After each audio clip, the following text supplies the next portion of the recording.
अस्सलाम वालेकुम रहमतुल्लाहि बरकातुहू।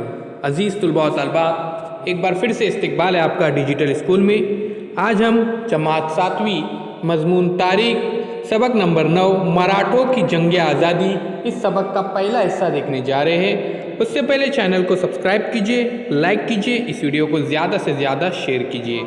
अज़ीज़ तुलबा व तलबात, शिवाजी महाराज के इंतकाल के बाद मराठों ने छत्रपति संभाजी महाराज, छत्रपति राजाराम महाराज और महारानी ताराबाई की क़यादत में स्वराज के तहफ़्फ़ुज़ के लिए मुग़लों से ज़बरदस्त लड़ाई लड़ी।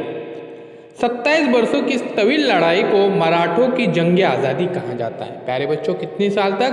27 वर्षों तक की लड़ाई लड़ती रहे। और 27 वर्षों की इस तवील लड़ाई में कौन कौन सी जंगें होती हैं, इसके बारे में हम इस मुताला करेंगे इस सबक के अंदर। सन 1682 में खुद शहंशाह औरंगज़ेब चलकर जुनूब की तरफ आए। इसके बावजूद बेशुमार मुश्किलात पर काबू पाकर मराठों ने मुग़लों से लड़ते हुए फतह हासिल की। ये जंग आज़ादी भारत की तारीख का एक वलवला अंगेज़ यानी जोश भरा और रोशन अहद है। यह लफ्ज़ मराठा के मानी है मराठी बोलने वाले और महाराष्ट्र के रहने वाले लोग, तो इन्हें कहा जाता है प्यारे बच्चों मराठा। अब देखिए यहाँ पर आपके सामने जो तस्वीर है, ये संभाजी राजा की तस्वीर थी। छत्रपति संभाजी महाराज के बारे में आप मुताला करने जा रहे हैं। संभाजी महाराज शिवाजी महाराज के बड़े बेटे थे। वो 14 मई सन 1657 को पुरंदर के किले में पैदा हुए थे। शिवाजी महाराज के बाद संभाजी छत्रपति बन गए। तो देखिए प्यारे बच्चों, जैसे शिवाजी महाराज इंतकाल हो जाते हैं तो उसके बाद उनका बेटा संभाजी महाराज राजा बन जाता है। उस वक्त मराठों की मुग़लों से लड़ाई जारी थी। ऐसी हालत में शहंशाह औरंगज़ेब के बेटे शहज़ादा अकबर ने अपने वालिद के खिलाफ बगावत कर दी थी। शहंशाह ने इस बगावत को फ़ुरू कर दिया। इसके बाद शहंशाह और शहज़ादा अकबर इन दोनों के दरमियान नोकझोंक होती रही। अब देखिए, जुनूब में संभाजी महाराज की पनाह में शहज़ादा अकबर चले जाते हैं। इन्हें शिकस्त देने के लिए शहंशाह और औरंगज़ेब बज़ाते खुद 1682 में जुनूबी भारत में आ जाते हैं। इनके साथ बेशुमार फ़ौज और ताकतवर तोपखाने थे। पुर्तगालियों को भी उन्होंने अपने साथ मिला लिया था, जिसकी वजह से संभाजी को एक साथ कई दुश्मनों का सामना करना पड़ रहा था। संभाजी महाराज की कारकर्दगी शिवाजी महाराज के बाद मराठों की जंग आज़ादी का पहला मरहला था। शिवाजी ने अपने दौर में ही इन्हें लश्करी मुहिमों और मुल्की फ़ौज कामकाज जो संभालने की तालीम दी थी।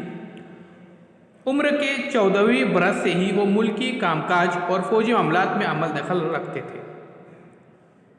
वली अहदी के ज़माने में ही वो मुग़लों और आदिल शाही के कई इलाकों पर हमले कर चुके थे और उन्हें प्यारे बच्चों कामयाबी भी हासिल हुई थी। इनकी फ़ौजी महारत का जिक्र करते हुए फ्रांसीसी सയ്യാह एबेकेरे लिखता है, ये वली अहद कमसिन होते हुए भी हौसलामंद और अपने बाप के शायाना शान बहादुर थे।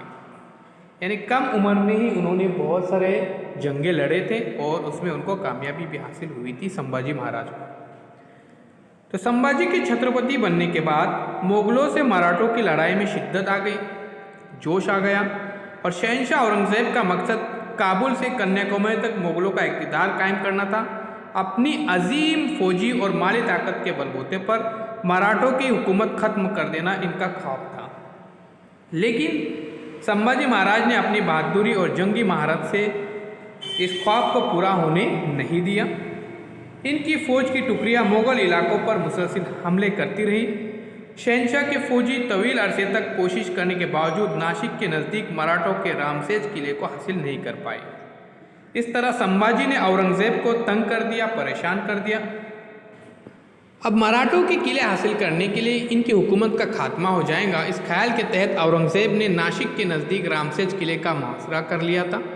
और औरंगज़ेब की फ़ौज की तादाद बहुत ज़्यादा थी और मराठों की फ़ौज की तादाद कम, लेकिन मराठों ने किला बचाने की इंतहाई कोशिश की।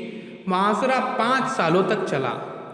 मुट्ठी भर मराठा फ़ौज की हिम्मत बेमिसाल थी और औरंगज़ेब को इस बात का एहसास हुआ कि मराठों से लड़ना निहायत मुश्किल काम है। अब हम देखेंगे प्यारे बच्चों सिद्दियों के खिलाफ मुहिम में। तो जंजीरें के सिद्दी मराठा हुकूमत के लिए मुश्किलें पैदा करते रहते थे। तो हमला करके आतिशजनी, लूटमार और ज़्यादती किया करते थे। अब देखिए यहाँ पर संभाजी महाराज ने सन 1682 में सिद्धियों के खिलाफ मुहिम शुरू की।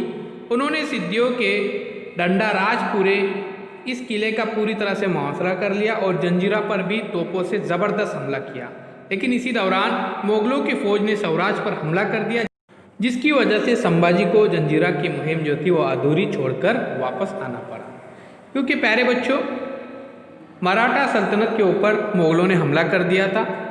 अब यहाँ पर देखिए, मराठा हुकूमत सिद्धियों का खात्मा करने के लिए जंजीरा की तरफ चल पड़े थे, लेकिन आधे में से वापस आ जाते हैं।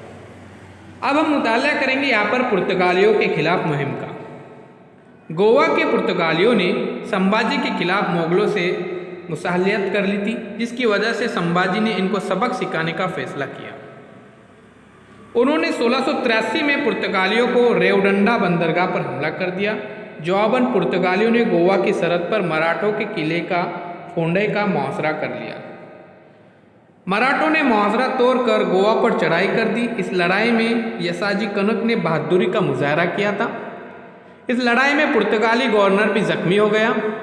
उसे आखिरकार हार माननी पड़ी और संभाजी ने इसका पीछा किया। पुर्तगाली बड़ी मुसीबत में पड़ गए थे। इसी दौरान संभाजी को मोगले के जुनूबी कोंकण पर हमला करने की खबर मिली, इसलिए उन्हें गोवा की हाथ आई फतह को छोड़कर मुगलों का मुकाबला करने के लिए वापस होना पड़ा।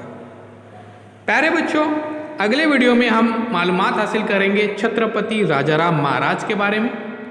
इस वीडियो में हमने संभाजी के बारे में मालूमात हासिल किए। अब देखिए, यहाँ पर आदिल शाही और कुतुब शाही हुकूमतों का खात्मा किस तरह से किया जाता है, इसके बारे में मुताला करेंगे। औरंगज़ेब को मराठों के खिलाफ कामयाबी नहीं मिल पा रही थी, इसलिए उन्होंने मुहिम क्या कर दी, मुलतवी कर दी। उसके बाद उन्होंने अपना रुख आदिल शाही और कुतुब शाही हुकूमतों की तरफ मोड़ दिया और उन हुकूमतों को फतह कर लिया। संभाजी की मौत 11 मार्च सन 1689 में होती है। इनकी मौत के बाद मराठा जोश में आ जाते हैं और एक नई तहरीक शुरू हो जाती है। अगले वीडियो में हम उसका मुताला करेंगे।